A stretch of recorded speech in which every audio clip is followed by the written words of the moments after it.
Eh bien, salut à tous les amis, j'espère que vous allez bien. Écoutez, moi ça va un petit peu mieux. Alors, ça s'entend encore un petit peu, je suis encore un petit peu malade, mais c'est pas très grave les amis. Vous savez que même malade, je suis motivé à vous sortir des vidéos. D'ailleurs, aujourd'hui on se retrouve pour une vidéo actualité. Vous le savez, ça fait plus de 3 ans les gars que je vous partage tous les jours l'actualité du FC Barcelone. Donc si toi derrière ton écran tu es fan du Barça ou que tu es fan simplement des vidéos actualité, tu es tombé sur la bonne chaîne. N'hésite pas à t'abonner. D'ailleurs, vraiment je tiens vraiment à remercier toutes les personnes qui s'abonnent parce qu'en ce moment, du moins les 2 derniers jours, c'est monté quand même en flèche. Ça fait énormément plaisir, surtout qu'en plus on tente les 50 000 abonnés. Donc vraiment un grand merci à ceux qui s'abonnent. N'hésitez vraiment pas à continuer à vous abonner. Merci à vous, je vous aime très très fort. Donc aujourd'hui au programme on va parler de comme nous, on va parler un petit peu du match de hier ou bien même d'info mercato sur Nico Williams, comme vous avez pu le voir dans le titre et dans la miniature. Donc vraiment restez bien jusqu'à la fin de la vidéo, prenez des popcorn, installez-vous confortablement, j'arrête de parler, on passe à 3 et on commence par l'info numéro 1, c'est parti.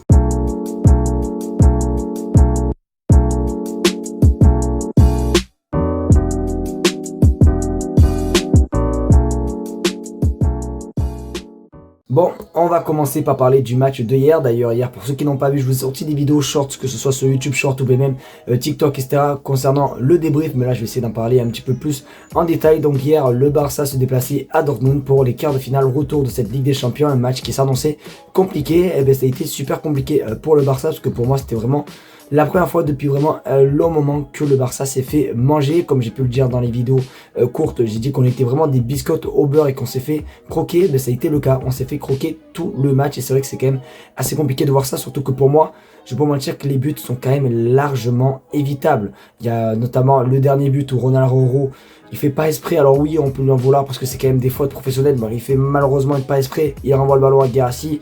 Ensuite, le penalty, le premier but, c'est vrai que le marquage n'était pas bon. Bon bref, dans l'ensemble, le match était totalement raté du Barça. Après, peut-être qu'il y a la fatigue et tout, donc c'est un petit peu compliqué. Mais bon, on va retenir le point positif parce que oui, certes, on est dégoûté, on a perdu, on n'est plus invaincu en 2025, mais on est tout de même qualifié en demi-finale. Donc on va quand même voir le positif. D'ailleurs, ce soir, il y a Inter Bayern pour savoir qui va simplement gagner et qui sera notre adversaire. Mais voilà, en tout cas, il faut vraiment pas se focaliser sur cette défaite. N'hésitez pas à vous me dire ce que vous avez pensé les gars du match dans les commentaires. Mais voilà, en tout cas, on retient le positif, le Barça est qualifié.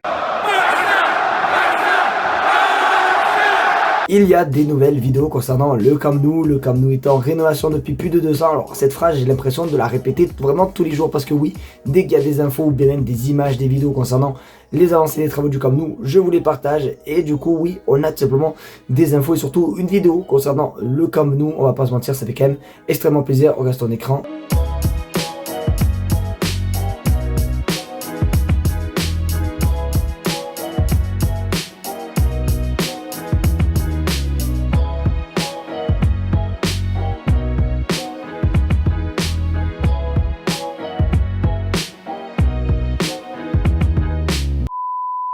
Voilà les amis, comme vous avez pu un petit peu le remarquer, ça avance plutôt pas mal et c'est quand même assez cool. Alors de base, on devait retrouver le Camp Nou en fin 2024, ensuite en février, ensuite en mai et malheureusement du coup aucune de ces 3 dates sera disponible et du coup ça sera pour la saison prochaine. Alors on voit quand même que globalement ça avance et je pense vraiment que à partir de la saison prochaine ça va simplement le retrouver parce qu'il y a aussi d'autres rumeurs qui disaient comme quoi il sera pas prêt avant 2026. Là à mon avis quand même au vu des avancées quand même des travaux, je pense honnêtement qu'il sera prêt pour août, au moins pour le début de la saison. Donc honnêtement c'est quand même assez cool. Il me tarde simplement d'aller voir simplement un match là-bas. Alors j'ai fait Montjuïc, c'est vrai que Montjuïc les gars, les tribunes sont quand même assez éloignées du terrain. Donc vraiment le Camp Nou nous manque, mais c'est quand même assez cool de voir les avancées des travaux.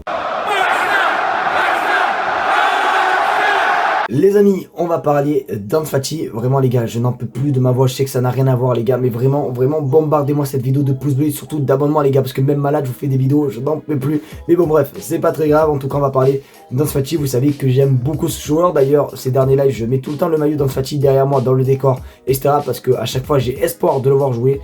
Bon malheureusement en ce moment il ne joue pas, mais du coup Ansu Fati, du moins les proches d'Ansu Fati sont frustrés par Hansi Flick. On reste ton écran. Une source proche d'Ansu Fati a révélé sa frustration envers Hansi Flick, affirmant qu'il avait donné l'impression qu'Ansu Fati ferait partie de ses plans, ce qui n'a finalement pas eu lieu les amis, car oui vraiment en début de saison, dès qu'il est arrivé vraiment en pré-saison, ça parlait que de Hansi Flick, comme quoi Hansi Flick était impressionné par Hansi Fati, comme si nanani nana, comme quoi il allait redevenir l'ancien. Bref, il y a eu tellement d'espoir concernant Hansi Fati, alors que malheureusement il n'y en a jamais eu. Alors oui, il faisait des entraînements de fou, Mais malheureusement, ces derniers temps, il ne joue plus, à part quelques minutes la semaine dernière face à Dortmund au match aller. Sinon, avant ce match-là, c'était le 4 janvier, le dernier match de Fatigue, pour vraiment vous dire, les gars, que c'est quand même assez compliqué pour lui cette saison. Et malheureusement, les gars, il va partir. Alors, peut-être qu'imaginons lui, il ne veut pas partir du club, etc.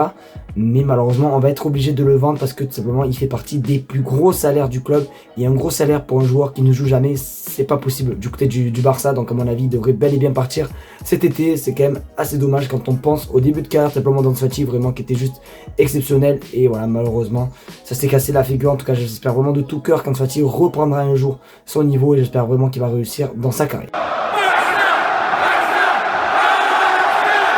Les amis, nous sommes à la dernière info, et qui dit dernière info dit forcément l'info la plus chaude, comme vous avez pu le voir dans le titre ou bien même dans la miniature. On va parler de Nico Williams. Oui, pour pas changer les amis, parce que la saison dernière, du moins l'été dernier, c'était vraiment la saga tout simplement du mercato estival. Ça faisait que parler de lui, même ceux qui sont pas supporters du Barça parlaient de lui au Barça. Bon bref, on sentait tous qu'il allait venir, sauf qu'il n'est jamais venu. Ensuite, il y a quelques semaines, on avait eu encore des nouvelles vagues comme quoi le Barça pourrait bel et bien s'intéresser à lui, et il y a eu une nouvelle chute, et c'est la chute aujourd'hui. On regarde son écran, Barcelone n'a aucune intention de recruter Nico Williams. Il considère que son train est déjà passé. Alors oui, c'est vrai que même moi, quand il n'est pas venu l'année dernière, j'étais vraiment dégoûté. Je disais cette phrase, le train ne passera jamais. D'ailleurs, même Laporta l'avait fait comprendre comme quoi le train ne passait qu'une fois. Il n'a pas voulu venir, tant pis pour lui. Et voilà, en tout cas, c'est quand même assez cool de voir que le Barça respecte cette politique. Après les gars, honnêtement, je pense que même malgré cette info, il y aura quand même malheureusement des infos cet été concernant Nico Williams et le Barça. Vous savez comment ça se passe le foot et surtout les mercato estivales. Donc je me fais pas trop de soucis. Après c'est vrai que moi j'aimerais bien le voir, notre bon vieux Nico Williams au FC Barcelone. Sauf que bon, malheureusement ça demande quand même une sacrée somme d'argent et tout. Et voilà, en tout cas, bon, on verra, écoutez, en tout cas, je vous dis pas que le Barça ne fera pas tout pour le recruter, mais voilà, en tout cas, pour l'instant, c'est mort, donc n'hésitez pas à vous me dire ce que vous pensez, les gars, dans les commentaires concernant cette info, mais Nico Williams au FC Barcelone, c'est pas demain la veille. Les amis, c'est déjà la fin de cette vidéo, j'espère qu'en tout cas elle vous aura plu. C'est le cas, comme d'habitude, n'hésitez pas à me le faire savoir, mettre un maximum de pouces bleus, à partager la chaîne YouTube et surtout également vous abonner. En tout cas un grand merci, parce que comme je l'ai dit en début de vidéo, vraiment en ce moment la chaîne, du moins ces derniers jours, la chaîne re-augmente en termes de vues, en termes d'abonnés, etc. Et ça fait extrêmement plaisir, donc merci beaucoup à vous, je vous aime très très fort. Si la vidéo vous a plu, je crois que je l'ai déjà dit, bon bref, vous savez ce qu'il faut faire. Si vous êtes resté jusqu'à la fin de la vidéo, écrivez B comme d'habitude, au moins ça prouve que vous êtes resté jusqu'à la fin de la vidéo. Sur ce, je vous laisse tranquille, passez une bonne journée et on se dit à demain pour une vidéo d'actualité. Ciao les gars.